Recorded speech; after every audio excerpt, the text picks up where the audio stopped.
श्रीमन नारायण नारायण नारायण श्रीमन नारायण नारायण नारायण लक्ष्मी नारायण नारायण नारायण लक्ष्मी नारायण नारायण नारायण श्रीमन नारायण नारायण नारायण श्रीमन नारायण नारायण नारायण। बोले श्री लक्ष्मी नारायण भगवान की अनंताचार्य कृपया वेदांत द्वयपारगम रामकृष्णामृषद्भक्त विश्वक्सेन मुनिं भजे काषायं यज्ञसूत्रं शुचिवपुषि तथा शौर्ध्वपुण्ड्रं सभाले यस्यास्ते दक्षहस्ते कलिकुमतिगिरीन्द्रेन्द्रवज्रं त्रिदण्डम् संसाराग्नि प्रशान्त्यै मृतजलममलं दारुपात्रं पवित्रं श्रीविश्वक्सेनसूरः पदकमलयुगं श्रेयसे संश्रयामि लक्ष्मीनाथसमारम्भां नाथयामुनमध्यमाम् अस्मदाचार्यपर्यन्तां वन्दे गुरुपरम्परां नारायणाय विद्महे वासुदेवाय धीमहि तन्नो विष्णु प्रचोदयात् महालक्ष्म्यै च विद्महे विष्णुपत्न्यै च धीमहि तन्नो लक्ष्मी प्रचोदयात् तन्नो लक्ष्मी प्रचोदयात्। परमाराध्य श्री लक्ष्मी नारायण भगवान नित्य वंदनीय पूज्य गुरुदेव श्री त्रिदंडी स्वामी जी महाराज के जुगल चरणों में कोटिशः नमन। भगवत भागवत आचार्य कैंकर्य पारायण महानुभाव आवाज साथ में अभी आप हरिद्वार की पावन भूमि से चलकर आए हुए श्री माया मधुसूदन मंदिर के महंत पीठाधीश्वर जगत गुरु रामानुजाचार्य स्वामी बैकुंठनाथ जी द्वारा कथा श्रवण कर रहे थे। पावन भूमि पर पावन कथा को निवेदन करते हुए मैं आ रहा हूं। पावन कथा प्रसंग अंतर्गत प्रथम दिन मैंने निवेदन किया था कि मानव जीवन में कथा की उपयोगिता, आखिर कथा को क्यों सुना जाए, धर्म को क्यों किया जाए, इसे क्या लाभ है। साबुन सरफ जल मिट्टी से हम अपने शरीर की बाहरी सफाई कर सकते हैं, बाहर के शरीर को सुंदर बना सकते हैं, ताजगी बना सकते हैं, परंतु हमारे भीतर दिल हो, दिमाग हो, मन हो, बुद्धि हो, चित्त हो, आहार हो, व्यवहार हो, स्वभाव हो, संगत हो, इसमें किसी प्रकार की गंदगी लग गई है, कोई गंदा हो गया है किसी कारण से, इसको ठीक करने के लिए धर्म की आवश्यकता है। अगर ये नहीं हो तब अपने दिल को, दिमाग को, मन को, बुद्धि को, चित्त को पवित्र नहीं कर पाते। आपके मन में प्रश्न होगा कि अभी कभी हुआ है ऐसा? आवाज साफ कीजिए ना, क्या कर रहे हैं? बैठे हैं, हुआ है क्या? आपके मन में ऐसा प्रश्न होगा, ये हमें नहीं बताना है, आपने सुना होगा, आपने जाना होगा। तुलसीदास जी का नाम कौन? आवाज क्यों कम करते चले जा रहे भाई, सुनेंगे आप।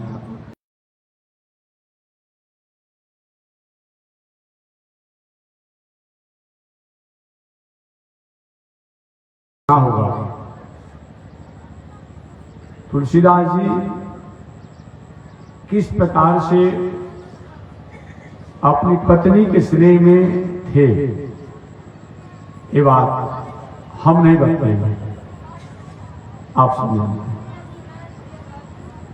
आगे चलिए, वाल्मीकि जी की बात आती है। वाल्मीकि जी जैसे अपने जीवन की दिनचर्या को कहीं भटका दिए थे, ये सारा दुनिया जग जाहिर है, बहुत कुछ इस पर व्याख्या करने की आवश्यकता नहीं। आधुनिक समय में हमारे भगवत्पाद श्री रामानुजाचार्य स्वामी जी महाराज के समय में एक घटना आती है। एक रंगदास नाम के व्यवसायी थे, व्यवसाय करते थे, व्यापार करते थे। किसी कारण से उनकी चंचलता हो गई थी। रामानुजाचार्य स्वामी जी श्री रंगनाथ भगवान के महंत भी थे। रामानुजाचार्य स्वामी जी भगवान की सेवा और दर्शन में जा रहे थे। देखिए कि रंगदास एक वेश्या को चिलचिलाती धूप में, एक ही छाता है, वो छाता को बढ़ा करके उस पर, और सब अपने चिलचिलाती धूप में जा रहे थे। उधर से रामानुजाचार्य स्वामी जी मंदिर की तरफ आ रहे थे। आज भी दक्षिण भारत में जो रंगनाथ भगवान का मंदिर है, पूरे विश्व का सबसे क्षेत्रफल में बड़ा मंदिर है। कभी आपको मौका मिलेगा तो अपने मोबाइल से गूगल द्वारा सर्च कर लीजिएगा।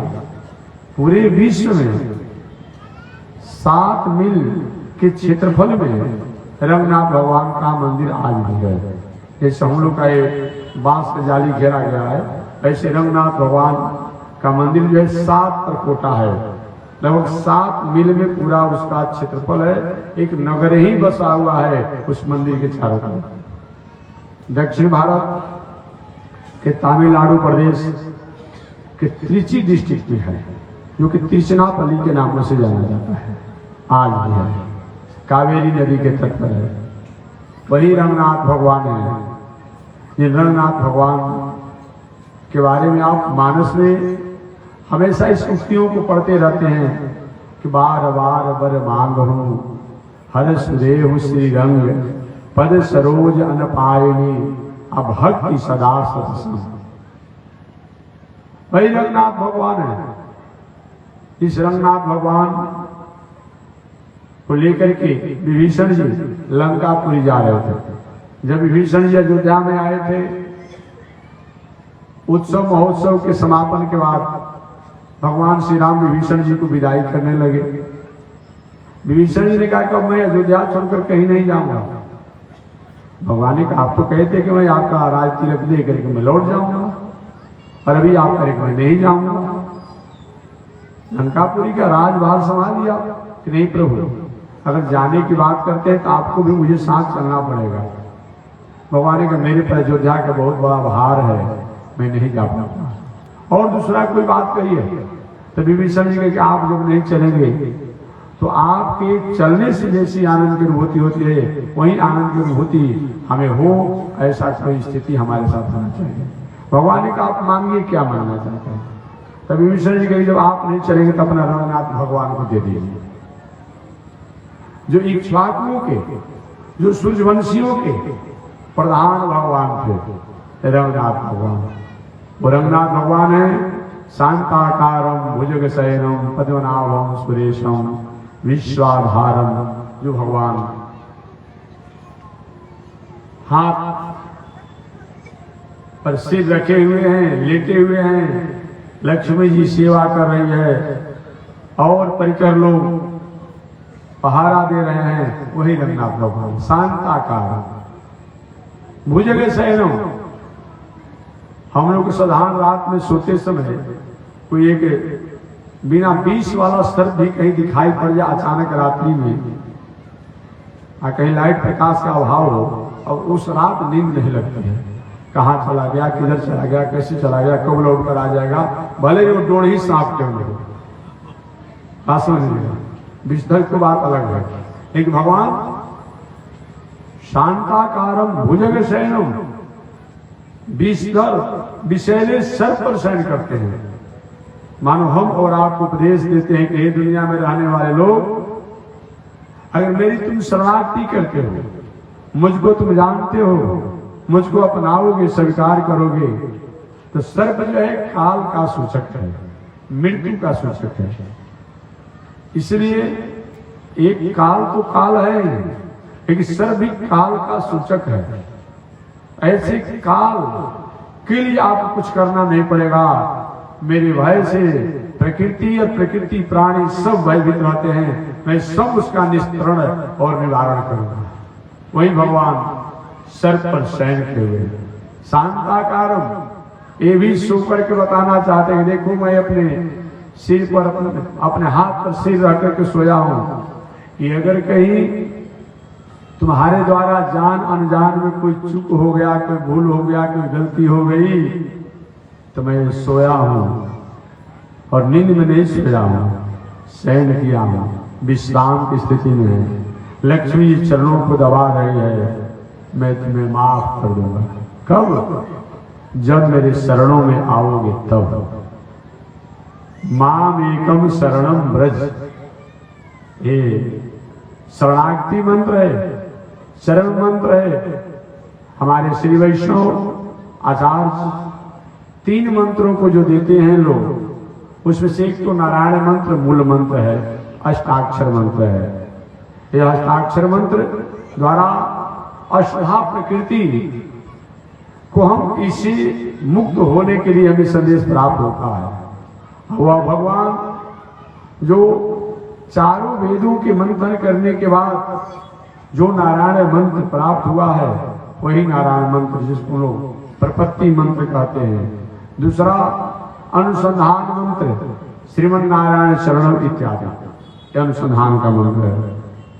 और तीसरा सर्वधर्मान परित्यज्य मामेकम शरणम व्रज अहम पाशर पापेभ्यो मोक्षयिष्यामि मा शुचः। भगवान कहते हैं अगर मेरी शरणागति करते हो तो पहले क्या कोई त्रुटि होगा, दोष होगा, उसको मैं माफ कर देता हूँ, साफ कर देता हूँ, दूर कर देता हूँ, मिटा देता हूँ। इसलिए मेरी शरण तो शांताकारम भुजग शयनम पद्मनाभम सुरेश, ऐसे भगवान है विश्व की आधार है, जिनके नाभि से कमल और कमल से ब्रह्मा जी प्रकट हुए हैं। वही रंगनाथ भगवान को विभीषण जी महाराज इन्हीं को दे दीजिए। वही विभीषण रंगनाथ भगवान को लेकर के जा रहे थे।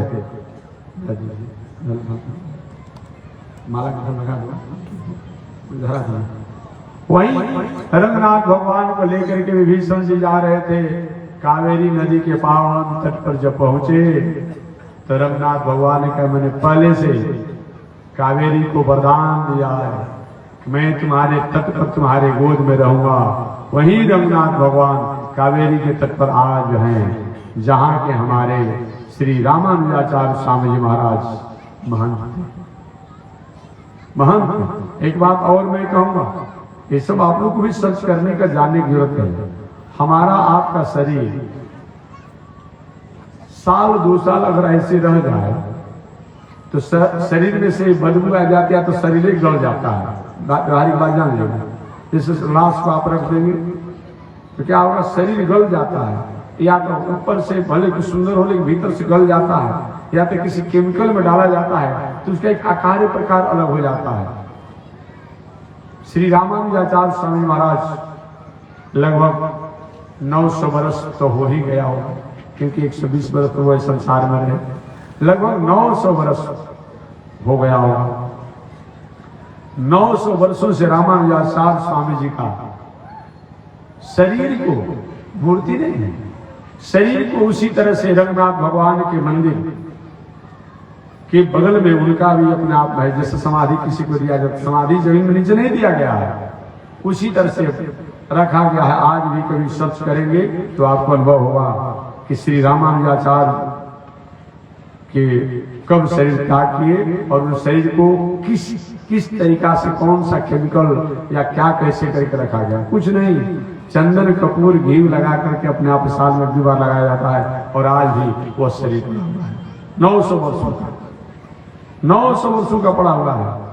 वही रामानुजाचार्य स्वामी महाराज रंगनाथ भगवान के महंत भी थे और दुनिया के सबसे बड़ा भगवान जो है बाला त्रिपति जी भगवान, उस बाला त्रिपति भगवान के स्थापना करने वाले। कैसे किसी मंदिर की स्थापना करते हैं तो बाला त्रिपति जी मंदिर के संस्थापक और रंगनाथ मंदिर के महंत श्री रामानुजाचार्य स्वामी महाराज थे। वे आ रहे थे, रंगदास जी जो मैंने बताया, एक वेश्या को छाता उड़ाकर चिड़चिड़ाती धूप में जा रहे थे। दया आ गई रामानुजाचार्य स्वामी जी को। रंगनाथ भगवान से प्रार्थना है कि प्रभु ये जीव कब तक भटकेगा, बहुत हो गया, अब तो कम से कम माफ कर दीजिए। लेकिन संत महात्मा जो है अपनी पुकार को, अपनी भावना को परमात्मा से प्रार्थना करता है और परमात्मा उसकी पुकार को, उसकी भावना को यकीन करते हैं, ध्यान करते हैं। एक व्यक्ति ने हमसे पूछा था कि महात्मा जी जब हम ही भगवान के हैं और हमारे में भी भगवान रहते हैं, आप में भी भगवान रहते हैं, तो आप ही के बाद भगवान के हम ढेर सुनेंगे? इसका कोई जवाब है? ऐसा ऐसा रूप प्रश्न करता है। तो मैंने उनको हास्य रूप में जवाब दिया, देखिए हम सब लोग भारत देश के रहने वाले, भारत सरकार के आदमी हैं, सब सरकार की गणना में हम लोग हैं, लेकिन सरकार जिसको किसी कार्यों के लिए बहाली किया है सरकारी कर्मचारी को, उनके द्वारा दस्तखत चाहे जिलाधिकारी हो, सीओ साहब हो, बीडीओ साहब हो, एबीसीडीओ हो, और उनके द्वारा सुविधा साधन संसाधन का अनुशंसा जो कर दिया जाता है, दस्तखत जो कर दिया जाता है, तो क्या हम भी जो दस्तखत करें वो मान हो जाता है? नहीं होता है। ये जिलाधिकारी जी के दस्तखत पर जो आपका एप्लीकेशन फॉरवर्ड होगा, आगे होगा और अनुशंसा होगा, काम आपको मिलेगी सुविधा, तो हर व्यक्ति के दस्तखत करने से नहीं मिलेगा। जबकि हम हैं भारत सरकार के आदमी, हम भी हैं, सरकार के आदमी हम भी हैं, लेकिन प्रदेश सरकार के आदमी हम भी हैं, लेकिन सरकार ने जिसको नियुक्त किया है उसके द्वारा जो होगा वैसा हमारा आपका नहीं होता है। और कोई व्यक्ति न्यायाधीश का न्याय दे देगा तो न्याय हो जाएगा?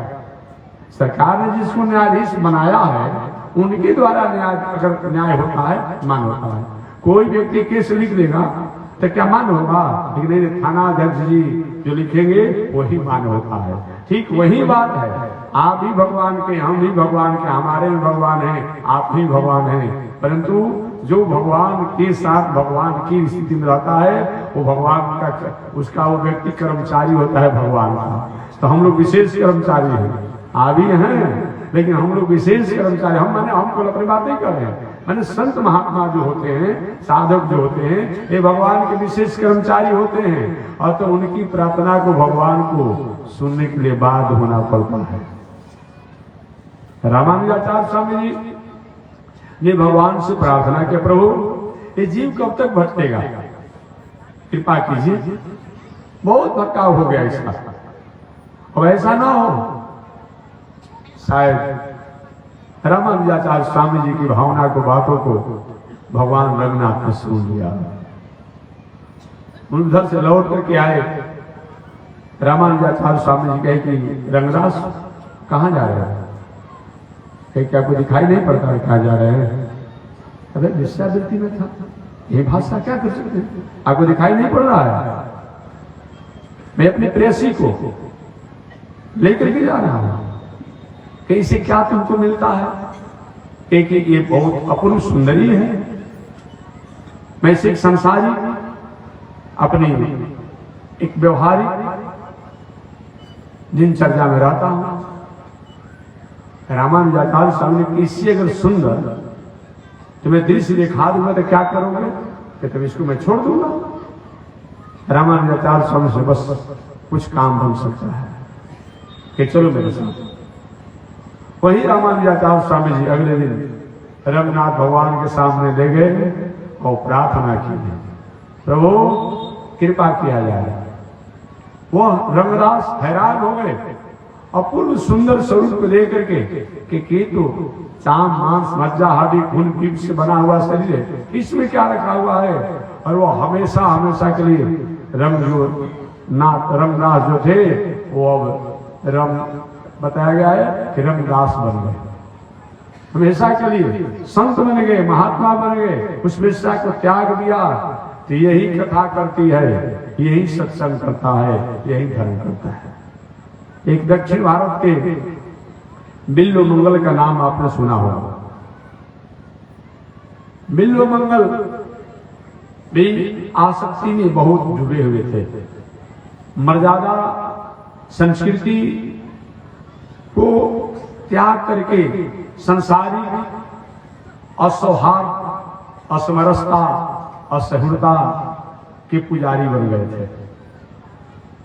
भटकाव की अंतिम स्थिति जो कहा जाता है, मैं सीधी सीधी बात करूं, इसी से जीवन जी रहे थे।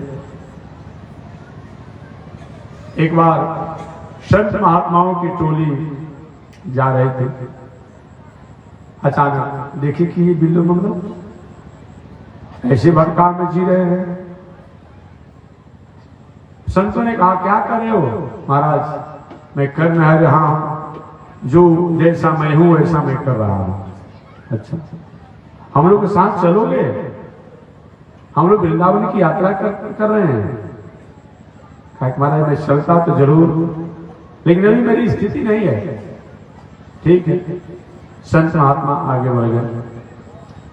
संयोग से एक दिन वह जिस अपने प्रेयसी वेश्या के साथ बिल्लो मंगल जी रह रहे थे, महात्मा ने कहा तुम नहीं जाओगे, इतना तो काम करो, अपने जीवन में आसक्ति को त्याग दो।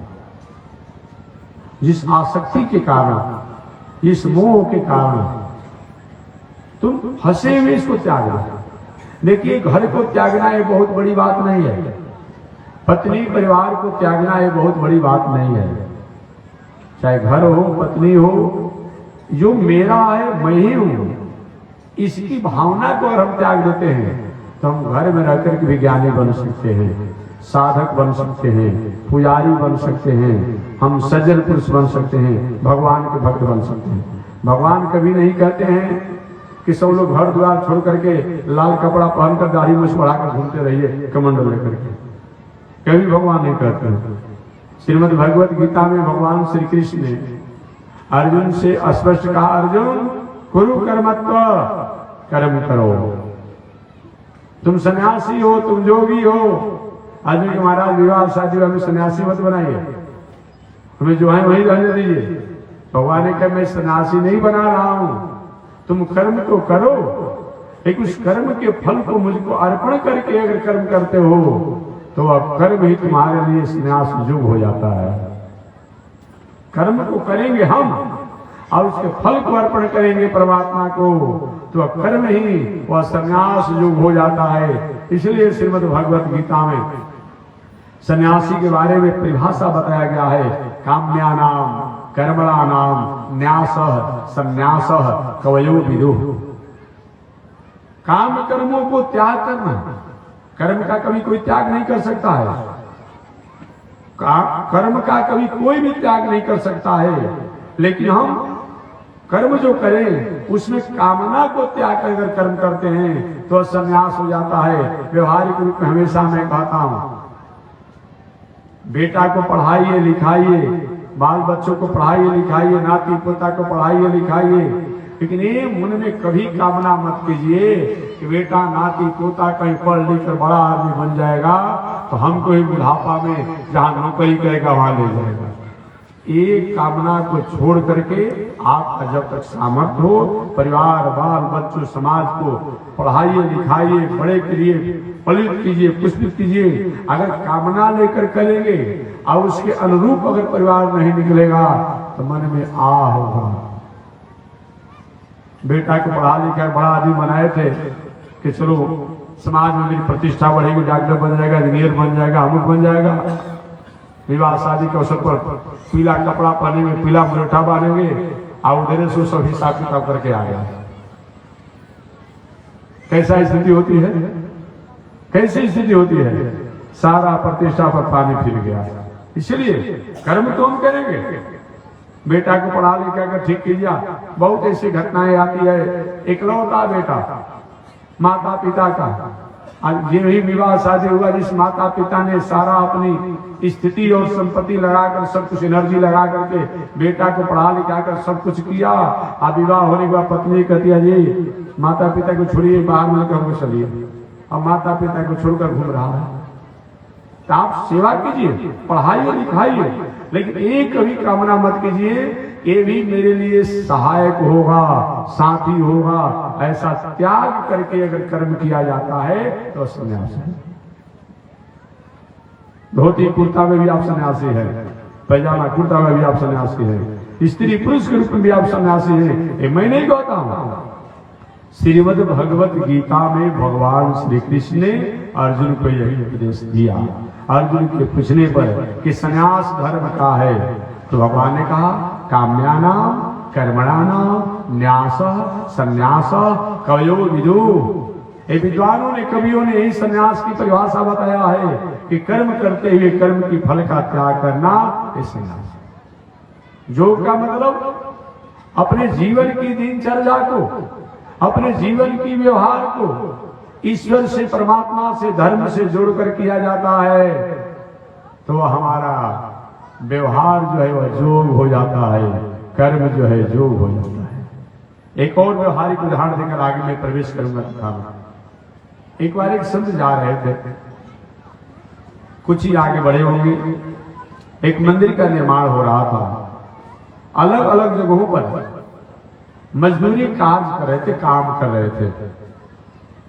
महात्मा जी कुछ आगे बढ़े थे, एक मजदूर उसके बेटा क्या कर रहे हो?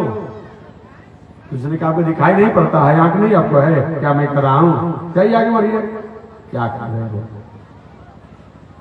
मजदूरी कर रहा हूं। माता जी बेटा नाराज क्यों हो रहे हो? मैंने तो तुमसे पूछा कि क्या तुम कर रहे हो? कि ठीक आगे बढ़ो। ऐसा नहीं, मैं मजदूरी में करता हूं, मजदूर बढ़े। आगे दूसरी जगह बढ़ो, कुछ आगे दूसरा मजदूर भी काम कर रहा था। एक बेटा क्या करते हो? एक महात्मा जी पेट का सवाल है, परिवार का सवाल है, रोटी का सवाल है, कपड़ा का सवाल है, तो रोटी के लिए, पेट के लिए, परिवार के लिए मैं मजदूरी कर रहा हूँ। ठीक है, आगे बढ़े। आगे बढ़ने के बाद तीसरा एक मजदूरा मेरे को, अरे बेटा क्या करते हो? है कि महाराज जी भगवान ने बहुत बड़ी कृपा किया है, मैं मजदूरी तो कहीं कर सकता था, लेकिन भगवान ने, मेरे पास धन है नहीं, मेरे पास समय भी नहीं है, मैं मजदूर आदमी हूँ, गरीब आदमी हूँ, तो भगवान ने अपना सेवा करने के लिए कृपा कर दिया, अपने पास में बुला लिया है, तो भगवान की सेवा भी हो जा रही है और सेवा के बदला में जो रुपया मिल रहा है उससे परिवार का भरण पोषण हो जा रहा है। यही भक्ति है, यही योग है, यही उपासना है। तीनों एक ही काम कर रहा है, तीनों मजदूरी ही कर रहे हैं। एक मजदूरा ने कहा कि मैं मजदूरी कर रहा हूं, बस इतना ही मांगा है। दूसरा कहा पेट के सवाल के लिए, परिवार के सवाल के लिए और भोजन के सवाल के लिए मैं मजदूरी कर रहा हूं। और तीसरे ने कहा भगवान ने बहुत बड़ी कृपा किया है जो अपनी सेवा में लगा लिया है, न तो मजदूरी तो मैं कहीं कर सकता था। तो हम अपने कर्मों को उन परमात्मा से जोड़ करके और कर्म करते हैं तो कर्म धर्म हो जाता है, वह योग हो जाती है, वह उपासना हो जाता है, वह साधना हो जाती है। इसी प्रश्नों को एक समय भगवान श्री कृष्ण के पिता श्री वसुदेव जी महाराज ने नारद जी से पूछा था कि हे देवर्षि नारद जी, मानव धर्म क्या है, गृहस्थ धर्म क्या है, कैसे घर गृहस्थी परिवार पत्नी बाल बच्चों के साथ रह करके भी अपना उद्धार किया जा सकता है, अपना कल्याण किया जा सकता है।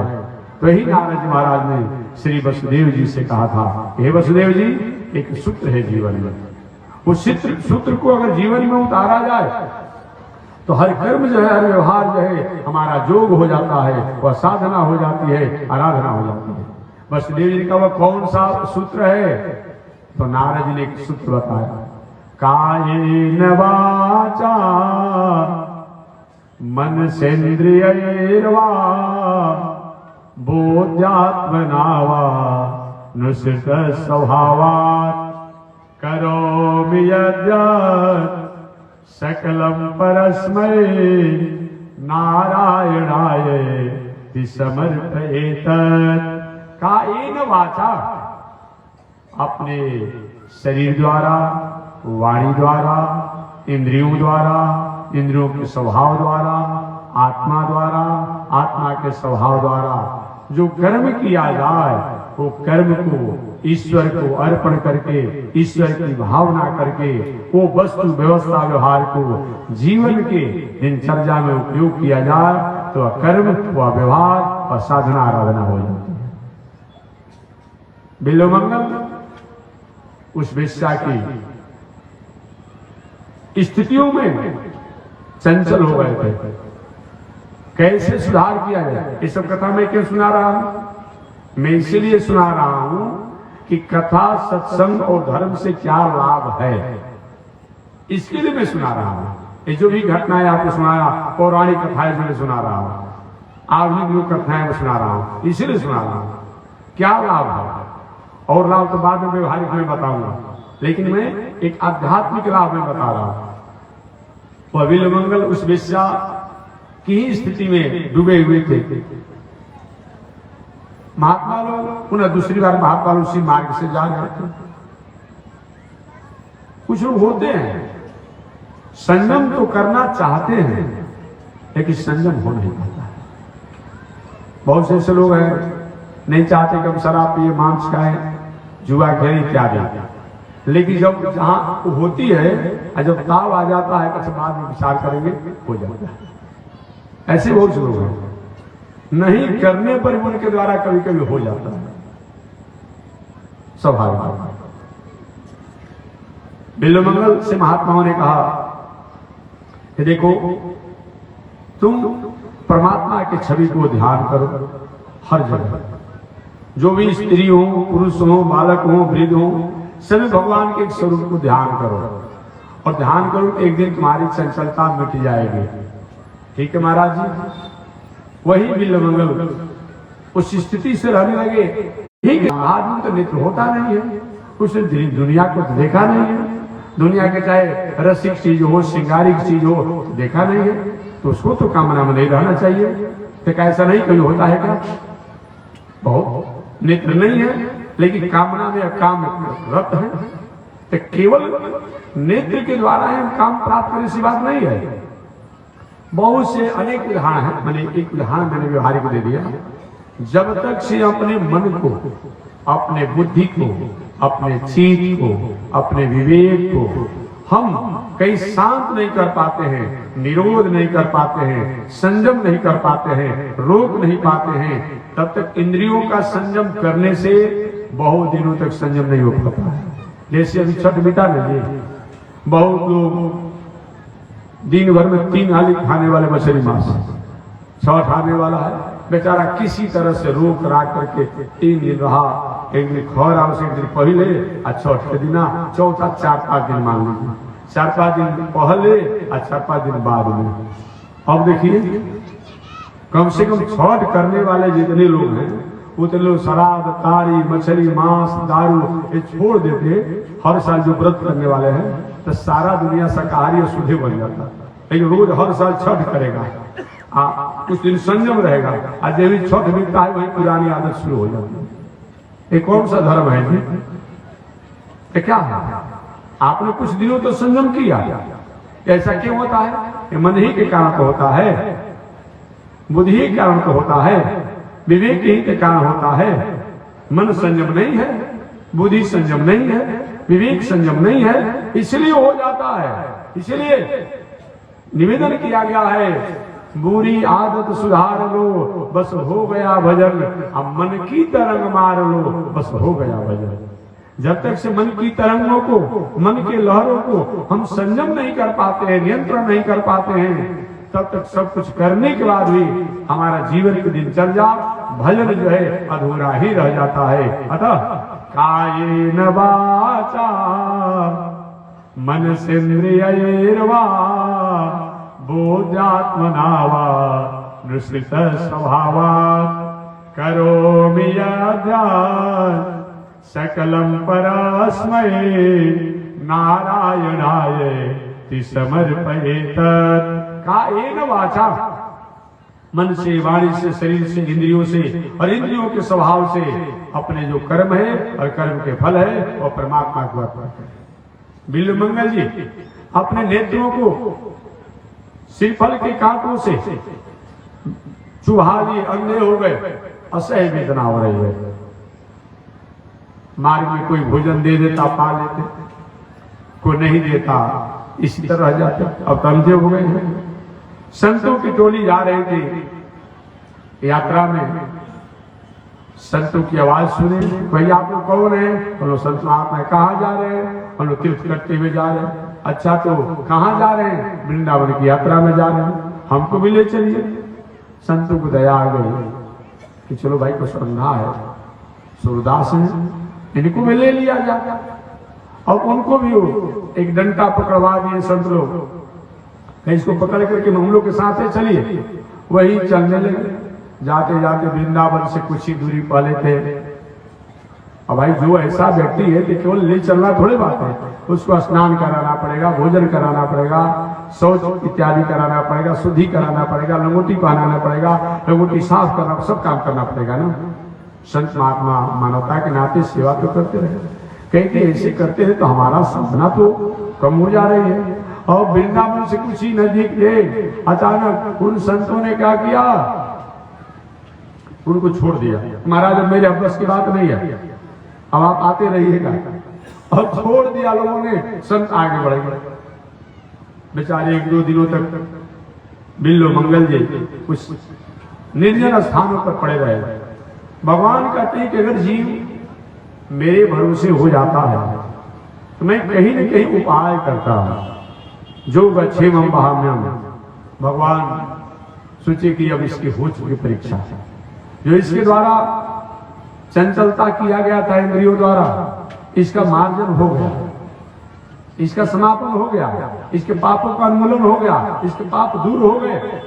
भगवान एक दिन घूमते घूमते एक छोटा बालक बनकर के आए। सूरदास जी प्रणाम। वो सूरदास नहीं, बात नहीं लगा, एक बिल्व मंगल की बात में करता हूँ। सूरदास जी प्रणाम, कैसा समाचार है? ठीक ठाक है? हाँ ठीक है। कैसे खाते हैं, कैसे रहते हैं? कोई दे जाता है खा लेता हूँ, कोई नहीं देता हो तो आनंद से रहता हूँ। अच्छा तो क्या मैं आपको भोजन ले आऊंगा? हाँ हाँ ले आ सकते हैं, लेकिन एक मेरा शर्त है, मैं भोजन तभी आपके हाथों का करूंगा जब मुझे भोजन भी कराना पड़ेगा, मुझे स्नान भी कराना पड़ेगा, मेरा लंगोटी भी साफ करना पड़ेगा, मेरी सारी सेवा करेंगे तो मैं आपका भोजन करूंगा। अच्छा सूरदास जी पूछे बिल्व मंगल जी, अच्छा आपका घर कहाँ है? घर कहाँ है? तो उन्होंने भगवान ने कहा